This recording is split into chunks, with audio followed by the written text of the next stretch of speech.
لا الہ الا اللہ پڑھ لا الہ الا اللہ۔ ایک مولوی صاحب کہتے ہیں کہ حرم میں حجر اسود کو بوسہ دیتے ہوئے لوگوں کو بالکل دھکا دینا حرام ہے اور بوسہ دینا سنت ہے۔ اگر دھکے کے بغیر بوسہ نہ ملتا ہو تو دھکے نہ دیں، دور سے اشارہ کر لیں، وہی اشارہ بوسے کے ثواب کے برابر ہے۔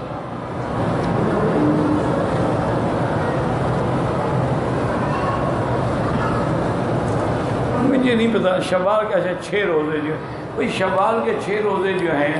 بعض علماء احناف تو اس کے قائل ہی نہیں ہیں، وہ کہتے ہیں کہ اس کو پابندی نہ کرے تاکہ لوگوں کے ذہن میں یہ نہ بن جائے کہ یہ بھی رمضان کا حصہ ہے،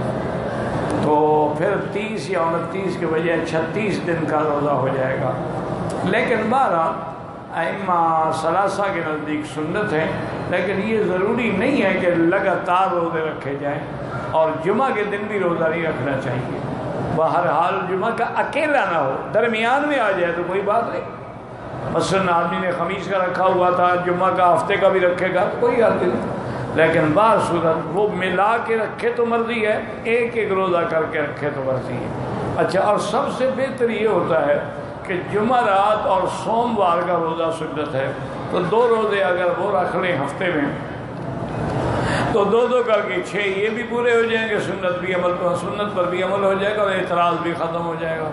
جو لوگ نہیں مانتے ان کا اعتراض بھی ختم ہو جائے گا۔ اچھا، اسی طرح ہر مہینے میں 3 راتیں روزہ رکھنا سنت ہے، 3 دن لیالی البیض یعنی 13، 14، 15، تو اس طرح کر کے 3 روزے وہ رکھ لیں اور جمعرات سوموار کا روزہ رکھ لیں تو 5، 6 اسی طرح بن جاتے ہیں، لیکن پورے مہینے میں ایک روزہ رکھیں وہ بھی جائز ہے۔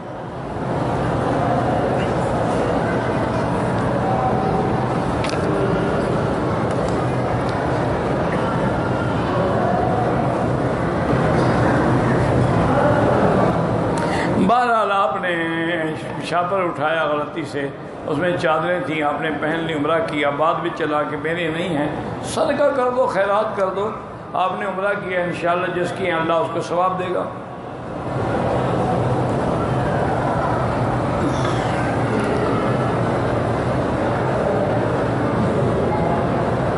کہتے ہیں جی کہ بعض مولانا کہتے ہیں کہ مکہ مدینے میں عصر کی نماز جو ہے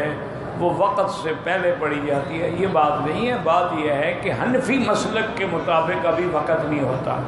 باقی ائمہ ثلاثہ کے نزدیک وقت ہو جاتا ہے، کیونکہ وہ اول وقت میں نماز پڑھتے ہیں، اور امام صاحب کے نزدیک آخر وقت میں افضل ہے تاکہ سب لوگ جمع ہو جائیں،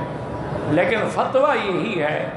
حضرت گنگوہی رحمۃ اللہ علیہ نے بھی یہی فتویٰ لکھا ہے کہ جو لوگ مکہ مدینے میں جائیں وہ ان مسئلوں کے جھگڑے میں نہ پڑیں، بلکہ حرم کی جماعت کبھی نہ چھوڑیں، ان کے مسلک کے مطابق پڑھ لیں، چاہے وہ پہلے پڑھتے ہیں یا بعد میں پڑھتے ہیں۔